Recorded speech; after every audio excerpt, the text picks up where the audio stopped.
problem, malnutrition, and something like half, a little less than half the population is illiterate. So just to give an idea of the dimensions of the problem they are facing. Also infrastructure, much of which, of course, was destroyed in 1999 by the retreating Indonesian troops, something like 80%. Some of that, of course, has been rebuilt under the UN administration, but much remains to be done if they are going to be able to lift the population out of poverty and no longer be dependent on massive financial assistance from the international community. But for the next few years, will they continue to be very much heavily dependent on foreign aid and generosity? Oh, yes, totally. And we had a donors conference last week at which almost $400 million was pledged by the international community. And that's not only for development projects, but it's actually just to keep the country afloat in terms of its national budget.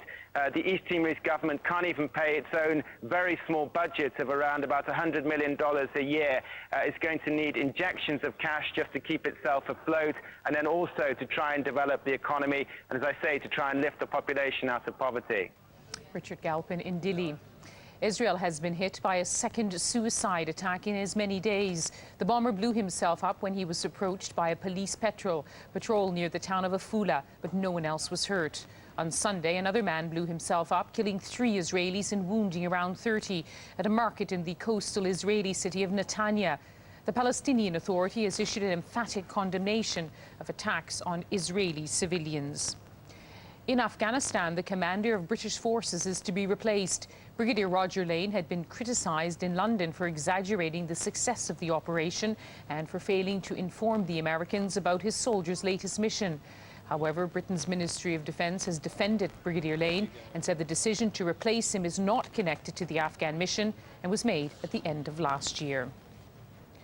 After last week's summit of NATO foreign ministers in Reykjavik, 7 of the 9 candidate countries to join the alliance believe they still have a good chance of receiving an invitation at the NATO summit in Prague in November.